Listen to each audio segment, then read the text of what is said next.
Hi everyone, my name is Denise. It is September of 2015 and I am making this video in honor of Hydrocephalus Awareness Month. Hydrocephalus is mainly the buildup of excess cerebral fluid within the ventricles of the brain. Why it is important for me to help raise awareness is because I was actually diagnosed with hydrocephalus when I was a baby. The most common treatment for hydrocephalus is actually the insertion of what is called a VP shunt.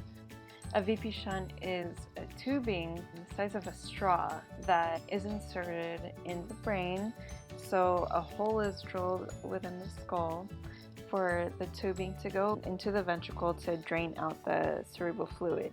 And the shunt, it runs down from the head to the neck to the abdominal cavity.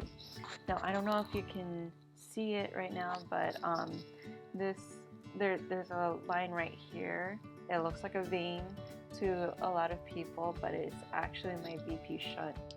I've had multiple revisions for this condition. It is important for me to help raise awareness about hydrocephalus because when I was born, I was fortunate enough to have my mother work at Kaiser, and so I was able to receive a treatment for this condition immediately. And I am aware that a lot of people around the world don't have access to proper treatment. A lot of parents who give birth to hydrocephalic babies, they don't know who to turn to, who to call, how to react. I just mainly want to help out with anything. If anyone has any questions, I'll be happy to answer. Even though I don't have all the answers, I can provide links. There's this one organization called the Pediatric Hydrocephalus Foundation, and actually I entered in a contest back in 2011, and so I was given 25 of these brochures plus a hydrocephalus pin to help raise awareness. And so I still have a lot of these left over, but that's okay because actually I wanted to share a couple facts that were written inside these brochures. Now, this was back in 2011. Mind, the numbers might have changed. I will provide links to the websites where you can go and check out like any Facebook groups, all of that. So here's a couple facts about hydrocephalus that I would love for everyone to know. Hydrocephalus is a lifelong condition affecting over 1 million Americans from newborns to seniors. An average of 40,000 shunt operations are performed each year in this country. Americans spend in excess of $1 billion to treat this condition. Hydrocephalus occurs in 1 per 500 births. Lack of advancements in treatment have left many people with hydrocephalus unable to lead full and productive lives. There is no known cure for this condition. Now, I don't know about you, but this is really, really serious.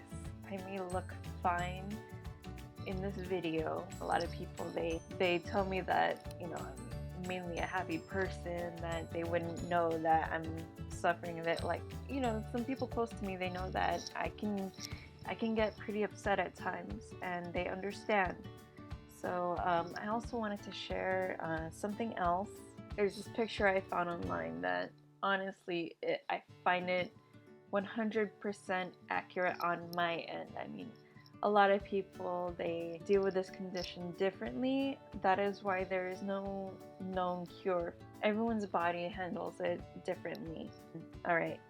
In older children and adults, common signs and symptoms of hydrocephalus include headache followed by vomiting, nausea, blurred vision or double vision, eyes fixed downward, or in other words, sunsetting of the eyes, problems with balance, coordination, or gait, sluggishness or lack of energy, slow development or loss of development, memory loss, urinary incontinence, irritability, and change in personality. Now, I, for one, can admit that I have gone through all of this. I mean, the blurred or double vision. Now, with hydro, a lot of other conditions can come along, I was actually also diagnosed with a condition called Stargardt's disease. Stargardt's disease, it's basically macular degeneration in youngins, babies. And so growing up, I had these really thick bottle cap glasses. They were really thick, and my teachers, they noticed that I would be really close reading my book because I was unable to see very far, and I was unable to learn the material as fast as all the other kids in my class.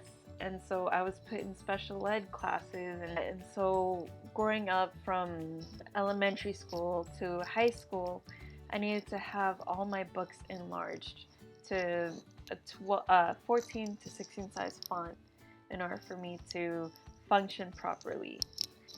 That's that. And so eyes fixed downward, sunsetting of the eyes. Now this, I would experience it so many times. I would be, let's say, walking on the street, and then all of a sudden, like, my eyes start to droop like that, and I would try to shake my head to make my eyes go back to normal, facing forward. Sometimes it just gets really bad. Problems with balance, coordination. Yes, I cannot balance on one foot. I didn't learn how to ride a bike until I was probably 19 or 20. Sluggishness and lack of energy. Now this, a lot of people, they've been telling me that I'm always tired, sleepy, that I should be taking vitamin B12, all that stuff, but it's just something I can't really control. Sometimes vitamins, they don't really work, and energy drinks, no. Coffee, no. I fall asleep really fast upon needing surgery. Slow development or loss of development, and memory loss. This happened most recently, and my boyfriend, I love him for doing this for me. Honestly, he helps me with my memory. He noticed in the weeks leading up to needing to have surgery, he noticed that my memory became progressively worse, that I was always forgetting certain things. My short-term memory was off the chain. I began writing in a journal almost every night. Honestly, I can't write it every night. The tiredness, I just want to plop into bed and fall asleep. So for the most part, I have a lot of things written in here, and I read them whenever I can, whenever I feel like I let someone down, that I forgot something. And so having a journal is a good tool for people with hydrocephalus. Irritability, oh yeah, and change in personality. Okay, so if I were to have like a headache, or my right side would start being in pain, I would honestly, not knowingly, take it out on other people. And a lot of people, they would say that I'm very mean at times, but I don't mean it. I don't know how else to explain it. A lot of people, they think that I blame it on this condition, which I'm not. I don't like using hydrocephalus as an excuse for anything, but when it comes down to it, mainly the reason, if I'm not conscious about it, being mean to someone, lashing out randomly at someone. So many times have I gotten into fights that I didn't mean to. I just wish that people would understand where I'm coming from.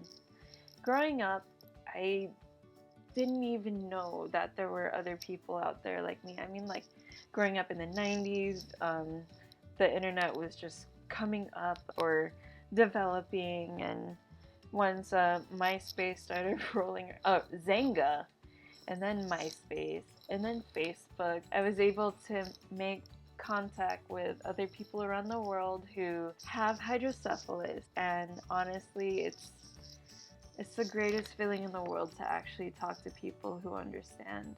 A lot of people who know me personally, in the early years, they would get really frustrated because they don't know how to talk to me, how to deal with this. It's very foreign to them. It was just really hard for them to talk to me because they had no clue what to say. Honestly, I think that kids these days are so lucky to have the internet. I mean, there's kids that are 8 years old or so who are probably surfing the internet right now, or even watching this video right now. They are communicating with other people with hydrocephalus, and I wish I had that back in 1998, honestly. And going to college too, I've actually met a bunch of other people who have hydrocephalus, and I'm just really happy to have met them. Okay, enough of my backstory. I know I'm rambling on, but mainly I want expecting parents to be prepared for the worst. When a woman is pregnant, a lot of things are rolling through her mind. Mothers are scared of, how their child is going to be born, if they're going to have any issues. And I know there's a lot of other issues that are out there. But my main focus for this month is hydrocephalus, because back in the day, my parents, they told me that the hydrocephalus, nothing was showing on the ultrasound. And when I came out, the doctor saw that something was wrong and they had to take care of it. It is very important for everyone to be educated about this condition. It can happen to newborn, to almost everyone over 60. It can also happen with trauma to the head. If someone were to fall or hit their head on the wall or get into a car accident, it can happen at any time. And so it is very important, this condition, to be taught to people. Every time I tried to pronounce hydrocephalus to other people, every time I tried to teach other people about this condition, I'm sure many of you have run into this or actually said this, but every time I said hydrocephalus, they would pronounce it hydrocephalus. It's hydrocephalus, not syphilis, okay? Just to get that out there. It's very important to donate. I myself donate every now and then. Each dollar counts, and it's actually, all the money is going to a good cause. It's going towards treatment, studies, a lot of doctors. This last procedure in 2014, I was so angry because I went to the emergency room, urgent care, so many times, telling them that there is something wrong with me. My shunt in my abdomen, I felt a pinching, a very horrible pinching, because the surgery that I had in 2009 was only the top portion of the shunt. Now the bottom portion hasn't been changed for over 10 years or so. So, I started getting worried. Yeah, so the shunt was hurting right beneath my ribs where it curves into the abdominal cavity, and in my neck. I felt a horrible pinching, and that was it. That was enough to tell me that something was wrong. Again, constantly I've been going back for months to the hospital until I actually contacted my neurosurgeon. It took me a while to contact my neurosurgeon because my memory wasn't that good. I had forgotten his name, and so actually the hospital had moved too, so I didn't have the proper number, but I was able to get it through operators and everything. My neurosurgeon, I didn't go to him first. He said to me, "Denise, why didn't you call me first?" Because actually, with my surgery in 2009, I was able to keep my shunt. They put it in a little sterile baggie with a ribbon inside to give to me for me to keep. But this one, they were unable to save it because actually the shunt was brittle. It would break each time they tried lifting it out from my stomach. And so symptoms like that, like just a little pinching, you rarely know. There are other ways to tell if you need to have an emergency surgery. But if I didn't pay attention to that, if I wasn't concerned about that, if I didn't know my own body, if I didn't know the possibilities, then I probably wouldn't be here today. I probably would have passed out somewhere and no one would know what the heck was wrong, or everyone would be like, oh, this should have been caught sooner. It's been a year since my surgery, and this is how long my hair grew since then. This has also been the first time in a long time I had my stomach opened up. Actually, here. This right here was the cut that I had when I was a baby. They reopened that, and they also made a new cut right here to help guide the shunt. That's my new scar. I also have a scar on my head. It looks like a little hook flap so that they can place the shunt inside. Again, it is very important to help raise awareness. With raising awareness, you are helping educate the young children about how they should be vocal about their symptoms, how they're feeling. If they're feeling headache, pressure, a migraine, if one of their eyes starts to doze off, or if they become cross-eyed, it is very important. Also, it is very important to help fundraise education and treatment, because there are people out there who can't afford treatment. Honestly, hearing about someone who has to choose in between going to school and their baby who has hydrocephalus is very painful to hear, and I heard that plenty of times. There's been multiple cases where that happened, and so the baby had to be put down or they had to give up going to school. It shouldn't be having to choose in between those. I mean, knowing the proper facilities to go to for the procedure, just knowing in general. I find it very, very important for people to realize that there is help out there for support for hydrocephalus. A lot of people who are watching this video have stories to share about hydrocephalus and how heartbreaking it is. This is brain surgery, okay? The shunt is being placed within the brain. A lot of things can happen with this procedure, and I prayed so many times every time I went into the hospital. My family has prayed so many times, and I'm very grateful to be here, and I am grateful to actually know people who've had this condition since birth, and they lived up to age 60 or 70. There's a lot of people out there who live long and happy lives. There was a question that I had a very long time ago, when I guess background in MySpace days, but if I were able to have a baby with this condition, I mean the pressure of delivering a baby, I was questioning that for a long time, and then the internet led me to a thread on MySpace where actually there were a couple women in there who actually gave birth naturally to 1 or 2 babies, and other people had C-sections too. So I'm very happy to know that it is possible for women like me with a shunt in the belly to actually be able to give birth.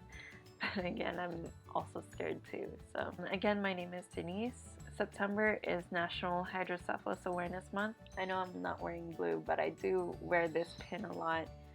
I hope you enjoyed this video. I'm not asking for any subscribers, but if you'd like to, it's fine. My YouTube is full of random videos. I mean, my channel is full of random videos, so there's not really anything special about this. I probably might make a channel devoted to hydro. I probably should. But anyways, I hope you enjoyed this video. I hope that you learned a couple things about hydrocephalus. I hope I was clear. I know I was probably jumbling all over the place, but if you have any more questions, feel free to comment down below, and I will try my best to respond to you. And yeah, thank you for watching this video, and please help raise awareness about hydrocephalus. It is very, very, very important. Thank you, and have a wonderful rest of your month.